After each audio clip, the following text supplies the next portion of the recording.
আচ্ছা, আমার মতো কারা কারা আছো যে যাদের মনের মধ্যে এই প্রশ্নটা আসে যে আমারও একটা নিজের মতন করে একটা ছোট্ট একটা সংসার হোক, হোক সেটা মাটির বাড়ি, সেটা হোক যেন নিজের, যেখানে কেউ বলবে না তুমি কেন আলু ভাতে ভাত রান্না করেছো, এই রান্নাটা দিয়ে কি ভাত খাবে, কেউ বলবে না তুমি এক পিসের গায়ে 2 পিস কেন মাংস নিয়েছো, এটা কেউ প্রশ্ন করবে না, কেউ বলবে না যে তুমি কেন শুয়ে আছো, রান্না বান্নাটা কে করবে। সত্যি আমার তো খুবই ইচ্ছে করে, তোমাদের কীরকম ইচ্ছে করে আমাকে একটু জানিও তো। আমার ইচ্ছে করে আমারও একটা ছোট্ট একটা সংসারও, যেখানে আমি নিজের মতন করে গুছিয়ে রাখবো। আমি একরকম গুছিয়ে রাখলে শাশুড়ি মা এসে আর একরকমভাবে রেখে দেয়। সেখানে কি বলো তো, কাজ করার এনার্জিটা কি জাগে? আমার তো একদমই জাগে না। সামনের ধারে জুতো না রাখার কথা বলা হয়েছে, কিন্তু সেই সামনের ধারে জুতো রাখা হয়।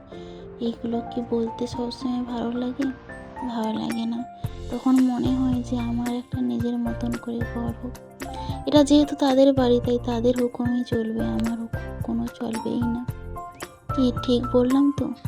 তো কারা কারা এরকম ভাবো আমাকে অবশ্যই কমেন্ট করে জানিও। হ্যালো এভরিওয়ান, তোমার সবাই কেমন আছো? আশা করি ভালো আছো। আমার আর একটি ব্লগে স্বাগত জানিয়ে আজকের ব্লগটা স্টার্ট করছি। আমি পূর্ব মেদিনীপুর থেকে শ্যামলী বলছি। ভিডিওটা প্লিজ লাস্ট পর্যন্ত দেখার জন্য অনুরোধ করছি, স্কিপ করো না, একটু লাস্ট অবধি দেখো। আর তোমরা কারা কোথা থেকে ভিডিওটা দেখছো অবশ্যই কমেন্ট বক্সে জানাতে কিন্তু একদম ভুলো না। আর আজকে জানো তো, আগের দিন রাত থেকে প্রচুর বৃষ্টি হচ্ছে, আর আজকে নাকি সারাদিন নাকি বৃষ্টি হবে। আর বৃষ্টি হয়ে হয়ে দেখো এখানটায় আমাদের একটা লালা আছে, এই লালাটা পুরো ভর্তি হয়ে গেছে। এটা যদি আজকে সারাদিন যদি এইভাবে বৃষ্টি হয় সারা রাত, তাহলে আমাদের বাইরে জল চলে আসবে, মানে সামনের ধারে জল চলে আসবে। এইরকম হয়েছে পরিস্থিতি। আজকে যেহেতু সকাল থেকেই বৃষ্টি হচ্ছে, তার জন্য না আজকে আমার শ্বশুর বলো আর আমার বর বলো অনেক মাছ ধরেছে। প্রথমে তোমাদেরকে ভিডিওতে দেখিয়েছিলাম যে পুঁটি মাছগুলো ধরে নিয়ে এসছে, ওই পুঁটি মাছগুলো ধরে নিয়ে এসে আবার কিন্তু পরন্তু চিংড়ি মাছও কিনে নিয়ে এসেছিলো। ঠিক আছে, এবারে আর এত যে বৃষ্টি হচ্ছে, এই বৃষ্টির মাঝখানে তো কেউ তো কোথাও ঘর থেকে বেরোতেই পারছে না। আমার মেয়েও টিউশন যেতে পারছে না, স্কুলও যেতে পারছে না, আর আমার বড় তো কাজে গেল না, মানে অতিরিক্ত বৃষ্টি হওয়ার জন্য। তাই ওদের সাথে একটু সময় দিতে আমার দেরি হয়ে গেল আজকে স্নান করতে।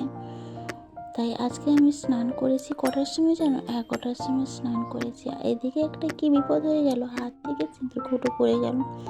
আচ্ছা, হাত থেকে সিঁদুর কৌটো পড়ে গেলে কি সত্যি অমঙ্গল? জানি না, আমি ঠাকুরের কাছে ক্ষমা প্রার্থনা চেয়ে নিয়েছি যেন কোনো ভুল করে থাকলে তুমি ক্ষমা করে দিও। আর এদিকে আমার সব কাজ কিন্তু কমপ্লিট হয়ে গেছে। তো এবার আমি খেতে যাব, খাওয়া হয়নি জানো, খুব খিদে পেয়েছিল। এদিকে আমার শাশুড়ি মা খুদ কাটা রান্না করেছিল, তো সেটাই এখন আমি খাচ্ছি।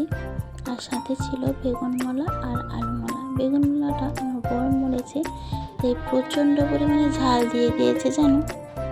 সারাদিন যেহেতু বৃষ্টি হচ্ছে আর চারিদিকে ডোবা হয়ে গেছে, তার জন্য আমার শ্বশুর মশাই জাল নিয়ে এসছে, নতুন জাল কিনে নিয়ে এসছে। সেটাকে এখন আমার বড় মশাই রিপেয়ারিং করছে, মানে কি ওই দড়ি টড়ি বাঁধছে, জালটা মানে মাঠে গাঁথতে যাবে তার জন্য। আর এদিকে কী কী রান্না হচ্ছে তোমাদেরকে এক পলক দেখিয়ে দিই চলো। চিংড়ি মাছ নিয়ে এসেছিলো, তোমাদেরকে বলেইছিলাম, কিন্তু ওটা তোমাদেরকে দেখানো হয়নি। এই চিংড়ি মাছের বাটি তরকারি হবে। আর আজকে যেহেতু অনেক মাছ আছে, তাই মাছের ভাজা, মাছের চচ্চড়ি এইসবই রান্না হবে। আর মানে আজকে মাছ দিয়েই বেশিরভাগটাই মেনু হবে। আর এদিকে আমি শ্বেতফুলকা শাকটা সেদ্ধ করে নিচ্ছি রোজকারের মতো খাবো বলে।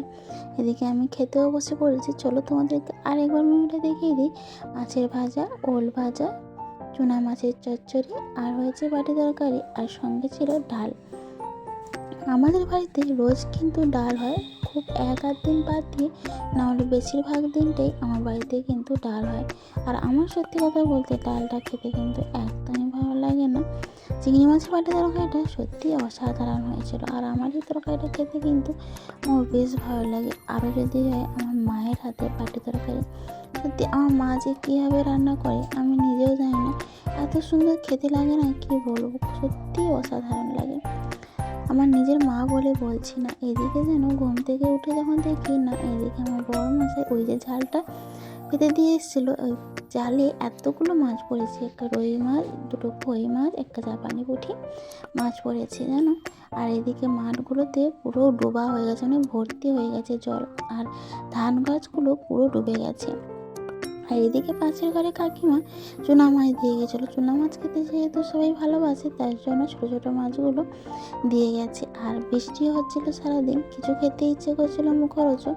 আর যেহেতু বাইরে বেরোতে পারবে না, তাই পাশের দোকান থেকে দেখো আমার জন্য কত কি নিয়ে এসছে, কুরকুরি নিয়ে এসছে।